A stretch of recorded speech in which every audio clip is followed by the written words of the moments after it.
The machines around my brother hissed in slow, mechanical breaths. Beep, beep, beep. Each sound reminded me he was still alive, but barely. His hand felt cold in mine, his skin too pale, like he was fading quietly beneath fluorescent lights. My phone buzzed. Her name lit up the screen, my wife. I answered. Her voice was sharp, rushed. "Tomorrow's my sister's birthday. Come help with the prep." "I can't." My voice was steady, hollow. "My brother is fighting for his life." A pause. Then a blade. Then, "You're cut off." Click. I stared at the phone. I didn't call her back. I didn't beg. I blocked her. Right there, in the ICU, without hesitation. Because some things break too clean to fix. The next morning, my brother opened his eyes.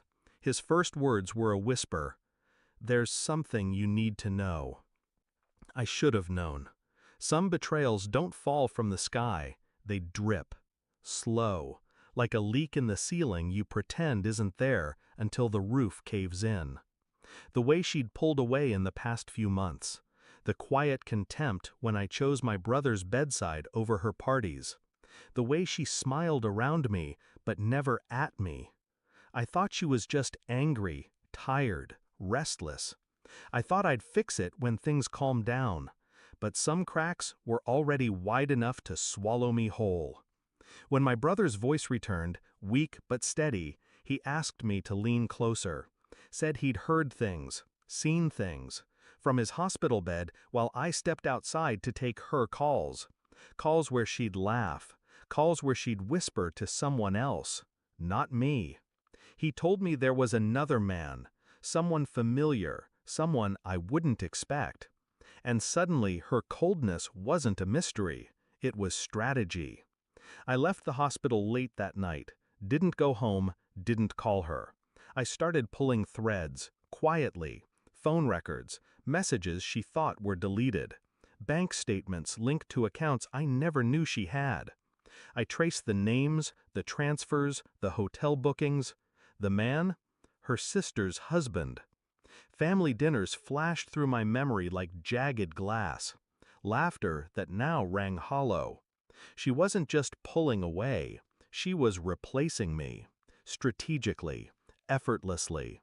Every errand she'd sent me on, every late-night girls' event, it all lined up. The betrayal wasn't impulsive, it was planned. And she thought I'd be too distracted, too loyal, too spineless to see it.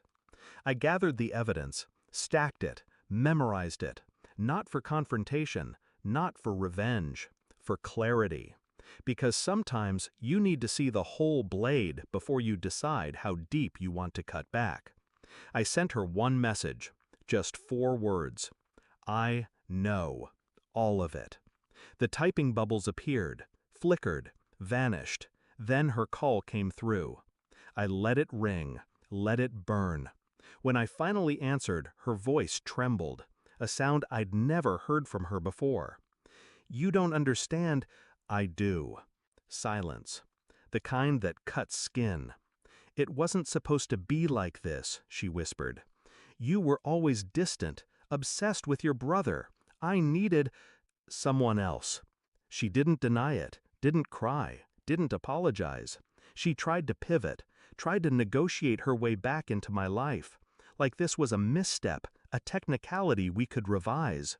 But I'd already made my move. The accounts were closed. The house title, transferred. The assets, gone. I was never coming home. And I didn't need to say it. She could feel it.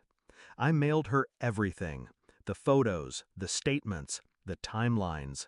I didn't send a letter, didn't sign my name. She would know. That was enough. I sold the house a week later. The car, the joint investments, the holiday bookings she thought we'd still take. Erased. Piece by piece, I disappeared from the life she built on my back. Her last voicemail broke somewhere between panic and disbelief.